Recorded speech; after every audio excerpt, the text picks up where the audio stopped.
नमस्कार, फ्रंटलाइन 24 आप सभी लोगों का कार्यक्रम में स्वागत करता है। आज हमारे साथ ब्रह्मानंद मिश्र जी हैं। ब्रह्मानंद मिश्र जी जन अधिकार विकास पार्टी के महासचिव हैं, लेकिन ये अभी हमारे साथ विभिन्न मुद्दों पर बातचीत करने के लिए प्रस्तुत हैं।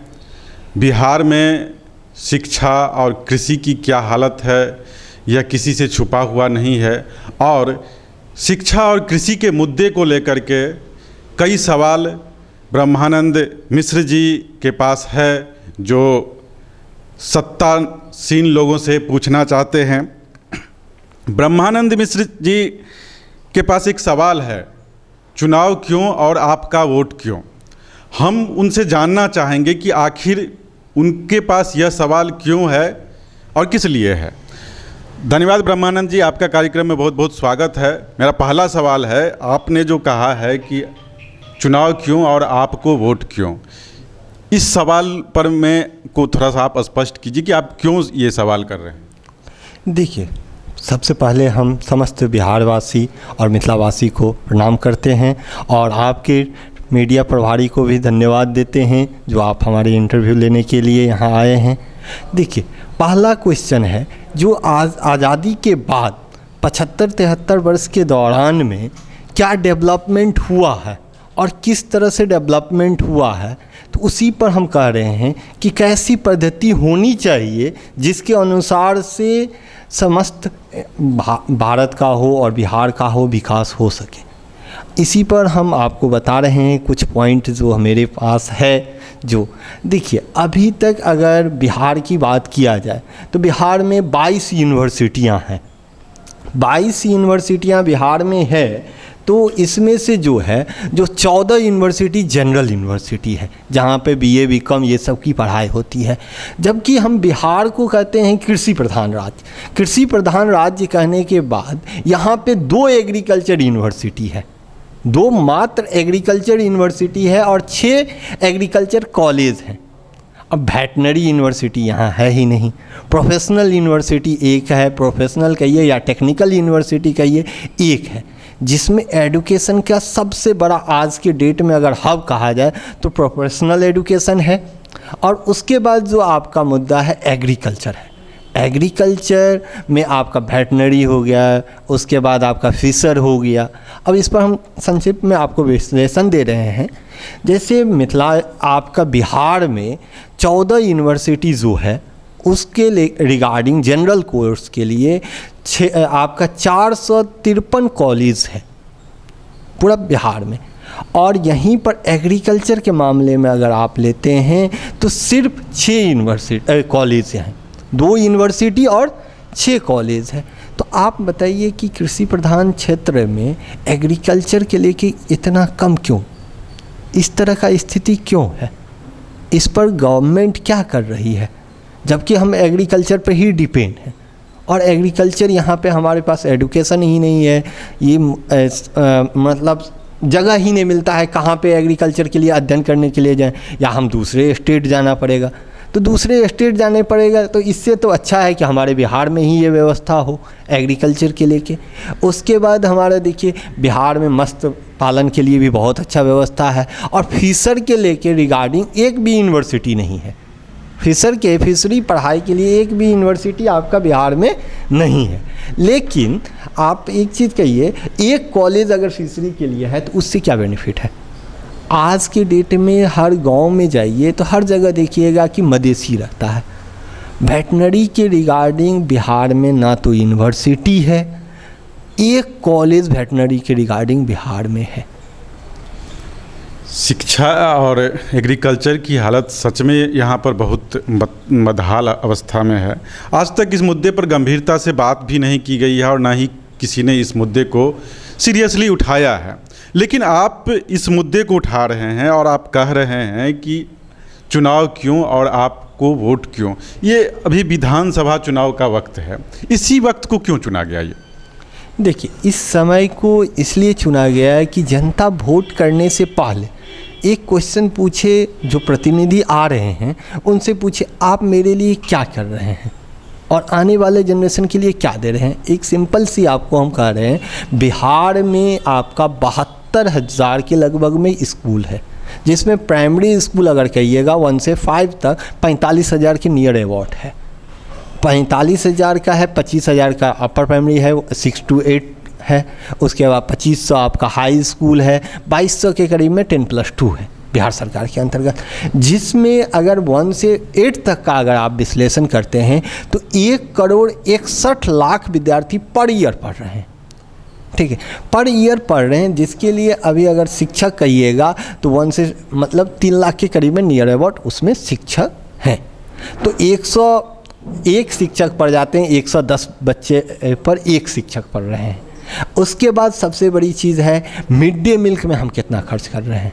मिड डे मील में हम लोग अगर कहा जाए तो लगभग 8500 करोड़ रुपया पर ईयर खर्च कर रहे हैं मिड डे मील में, लेकिन विद्यालय में 3500 का बायोमेट्रिक क्यों नहीं लग सकता है? 3500 में एक बायोमेट्रिक दे रहा है, बिहार के 72,000 स्कूलों में बायोमेट्रिक सिस्टम क्यों नहीं लगेगा? टाइम टू टीचर आएगा, टाइम टू अटेंडेंस होगा, बच्चा का रिकॉर्ड रहेगा। हाँ, बच्चा अगर टीचर टाइम से आता है और टाइम से जाता है तो एक चीज़ तो है ही कि बिहार में पढ़ाई व्यवस्था भी सही होगा। मानते हैं कि सरकार की चयन पद्धति में कुछ मिस्टेक हुआ, जो इस तरह के शिक्षक भी आ गए हैं, लेकिन अब जो पुराना बात बीत गई है उसको हम कुछ कर नहीं सकते हैं। लेकिन वो अगर प्रेजेंटली 5 घंटा विद्यालय में रहते हैं तो शिक्षक विद्यार्थी को कुछ ना कुछ देंगे, हैं, और बहुत कुछ देंगे। ये चीज़ नहीं है कि कम ही देंगे, बहुत कुछ देंगे। लेकिन इस तरह का जो खरबों रुपया हम खर्च कर रहे हैं, और इसमें हम लोग स्पेशली अगर कहिए और बायोमेट्रिक नहीं है, इसमें सबसे ज़्यादा करप्शन बिहार में हो रहा है। मिड डे मील के मामले में बिहार सबसे ज़्यादा करप्शन एरिया है, और इसके लिए आप सरकार या ग्रामीण वासी या वोटर जो हैं या सरकार है, इस तरह का क्यों नहीं मुद्दा आप कर रहे हैं कि विद्यालय में बायोमेट्रिक होना चाहिए, CCTV होना चाहिए, जिससे हमको ये हो, और इसका एक प्रणाली बनना चाहिए जिससे BO साहब जहाँ बैठे हुए हैं उसको ऑलरेडी देख सकते हैं, क्योंकि आज के डेट में इतना टेक्निकल हो गया है जो ऑनलाइन आप सारा रिपोर्ट ले सकते हैं। बायोमेट्रिक अपना ऑलरेडी CCTV खोलेंगे, कैमरा TV खोले, अपना सारा चीज़ रिपोर्ट देख सकते हैं। इस तरह का व्यवस्था क्यों नहीं हो पा रही है? जब टेक्निकल युग आ गया है, मॉडर्न युग कहते हैं, टेक्निकल युग कर रहे हैं, और इस तरह का व्यवस्था क्यों नहीं हो रहा? या तो गवर्नमेंट चाह रहा है कि करप्शन होने दो, हाँ, या तो प्रजा आपका जनता जो बिहार वासी है वो चाह रहे हैं कि करप्शन हम चलने दें, जैसे जी रहे हैं वैसे ही जिएंगे। लेकिन इस तरह से जीने से आपको कुछ मिलने वाला है नहीं। आप ये कह रहे हैं कि जनता नेताओं से सवाल पूछे इन मुद्दों को लेकर के, लेकिन आप जनता को कैसे इन मुद्दों को लेकर के आप कन्विंस करेंगे, कैसे जागरूक करेंगे?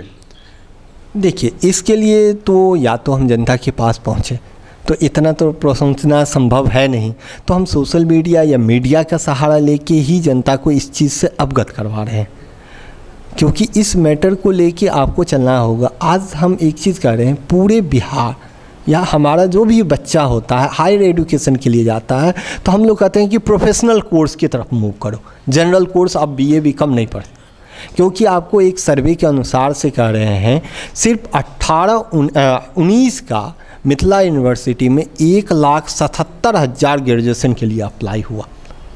18 में आपका 1,19,000 हुआ, और 18 का 19 का अगर पासिंग का रिकॉर्ड देखिएगा, ग्रेजुएशन पास आउट, तो आप कहते हैं, हम कह रहे हैं 1,03,000 विद्यार्थी के लगभग में ग्रेजुएशन पास आउट हुआ, जबकि 18 के सर्वे के अनुसार से भारत सरकार सेंट्रल गवर्नमेंट सिर्फ 4 लाख वैकेंसी दी। तो इस अनुसार से हम देख रहे हैं कि बहुत मैक्सिमम अगर हो रहा है तो 5,000 को जॉब होता है लगभग में, वो भी नहीं हो पाता है। तो उसके बाद जो बैठा हुआ उसको क्या आप सरकार कर रहे हैं, उसके लिए आप क्या व्यवस्था कर रहे हैं? तो इसके लिए तो आप प्रोफेशनल कोर्स की तरफ मूव कीजिएगा। प्रोफेशनल कोर्स जब होना चाहिए तो उसके लिए उसका कॉलेज होना चाहिए, हाँ, एग्रीकल्चर सेक्टर में कॉलेज होना चाहिए, वेटनरी का होना चाहिए, मेडिकल कॉलेज होना चाहिए, आपका मैनेजमेंट कॉलेज होना चाहिए, कंप्यूटर साइंस का कॉलेज होना चाहिए। ये सब क्यों नहीं है बिहार में? लेकिन आप उस सरकार से यह उम्मीद कर रहे हैं जो सरकार, मुझे याद नहीं है कि कभी विधानसभा में या संसद में किसानों के मुद्दे को लेकर के, बिहार की बदहाल शिक्षा व्यवस्था को लेकर के कभी कोई बहस हुई हो, कोई विमर्श हुआ हो। इसके बावजूद उन सरकारों से आप यह कैसे उम्मीद कर सकते हैं कि इन चीज़ों में वह सुधार लाएगी? देखिए सर, अगर जनता चाहेंगे तो ऑटोमेटिक होगा। जनता को इसके ऊपर जो प्रतिनिधि हैं, हमारे विधायक साहब हैं या एमएलसी साहब है या सीएम साहब से, जब तक आप सवाल उन पर नहीं पूछिएगा तो वो सजग नहीं होंगे। क्योंकि वो लोग आज के डेट में, हम किन्हीं के बारे में ये विशेष नहीं कर रहे हैं, वो सोच रहे हैं कि ये हमारी खेती है, हम जिस तरह से मूवमेंट जनता को चाहेंगे उसी तरह से होगा। देखिए, गांधी जी का एक विचार था, उसके बाद हम स्वतंत्र हुए। उनके पास ना कि पैसा था, लेकिन अभी का जनता जो सोचते हैं कि उनके पास पैसा है, पावर है, ये कुछ नहीं है। पैसा पावर कुछ नहीं है। आप अगर विचार रखते हैं तो ये परिवर्तन हो सकता है।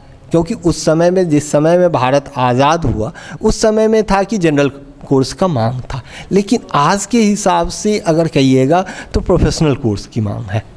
प्रोफेशनल कोर्स की मांग है तो यहाँ पे अगर आप कहते हैं क्योंकि बिहार में इंफ्रास्ट्रक्चर के लिए आर्किटेक्ट कॉलेज कहा जाए तो एक भी कॉलेज नहीं है। स्पोर्ट के रिगार्डिंग एक भी कॉलेज नहीं है। स्पोर्ट को लेके अगर आप कहिएगा, आपके जो है स्पोर्ट हो गया, फार्मेसिस्ट का एक कॉलेज है। आप एक चीज़ बताइए, बी फार्मा या डी फार्मा के लिए एक गवर्नमेंट कॉलेज, तो आज के डेट में क्या है आपके पास? और इस एडुकेशन को, कोरोना काल को लेकर, इस जो है फार्मेसिस्ट में है, डी फार्मा हो या बी फार्मा हो, इसका मांग इतना ज़्यादा हुआ है और बच्चा के लिए ऑप्शन ही नहीं मिल रहा है। अदर स्टेट जाए तो बिहार गवर्नमेंट क्यों नहीं व्यवस्था दे रही? गवर्नमेंट कॉलेज की क्यों नहीं स्थापना कर रहे हैं? या तो इस तरह की यूनिवर्सिटियाँ क्यों नहीं बना रहे हैं? अब 6 आप कहते हैं एग्रीकल्चर यूनिवर्सिटी है बिहार में, 6 यूनिवर्सिटी में मैक्सिमम 2200 के हिसाब से आप मान लीजिए कि 10 से 12,000 15,000 बच्चा पढ़ रहा है। लेकिन 15,000 बच्चा से एग्रीकल्चर की डिपेंड नहीं हो सकती है, क्योंकि इसमें बहुत सारे हैं। आज के कोल्ड स्टोर की सबसे ज़्यादा मांग है, फूड प्रोसेसिंग यूनिट सब की ज़रूरत है। लेकिन एग्रीकल्चर, हम 80% किसान जो हैं, हम लोग किसान जो हैं जो पर डिपेंड है। लेकिन इसका पढ़ाई नहीं होगा तो आदमी क्या करेगा? फिशरी हो गया, फिशरी के लिए, मत्स्य पालन के लिए एक कॉलेज बिहार में। या तो शर्म होगा जनता को, या तो इसकी पता नहीं है, और सरकार को तो शर्म आता ही नहीं है इस मुद्दा को लेकर। क्योंकि फिशरी, मत्स्य पालन के लिए, क्योंकि हम लोग ऑलरेडी जो है बाढ़ग्रस्त एरिया में है, पानी का सबसे ज़्यादा जमाव है, मत्स्य उत्पादन में हम लोग सबसे आगे जा सकते हैं। लेकिन इसके लिए कॉलेज ही नहीं है तो क्या होगा? इसकी क्या व्यवस्था होनी चाहिए और सरकार को कितनी जल्दी इसको लागू करना चाहिए, इसके लिए जनता पूछे। हम आपको वोट क्यों दें? आप हमें हमारे क्षेत्र में क्या एग्रीकल्चर कॉलेज लगा रहे हैं, या तो आप फिशरी की व्यवस्था कर रहे हैं, कॉलेज लगा रहे हैं, या तो आप वेटनरी का व्यवस्था कर रहे हैं, या तो आप मेडिकल लाइन का। अगर बिहार में अगर कहा जाए तो मेडिकल लाइन में 20 कॉलेज है, एलोपैथिक, हेमोपैथिक सब मिला के, नर्सिंग वर्सिंग टोटल चीज़ अगर आप मिला देते हैं तो 20 कॉलेज है। तो आप एक चीज़ बताइए कि मेडिकल लाइन में भी हम नील हैं। 16 कॉलेज है लॉ के सेक्टर में। मैनेजमेंट में आपका 2 कॉलेज है। मैनेजमेंट जो होटल मैनेजमेंट कीजिए, या तो आप मान लीजिए BBA कर रहे हैं, BCA कीजिए, 2 कॉलेज में बच्चा कहाँ जाएगा? धन्यवाद हमसे बात करने के लिए। इनका कहना है कि सवाल पूछिए, अपने नेताओं से सवाल पूछिए, और जब तक आप सवाल नहीं पूछेंगे आपकी समस्याओं का समाधान नहीं होगा। वह मुद्दा कृषि से जुड़ा हुआ हो, शिक्षा से जुड़ा हुआ हो या स्वास्थ्य से जुड़ा हुआ हो, आप सवाल पूछिए। यही कहना है ब्रह्मानंद मिश्र जी का। हमारा यह कार्यक्रम आपको कैसा लगा, फीडबैक देने का कष्ट करें, और आप इसी तरह के कार्यक्रम और देखना चाहते हैं तो हमारे चैनल फ्रंटलाइन 24 को लाइक, शेयर और सब्सक्राइब जरूर करें। धन्यवाद।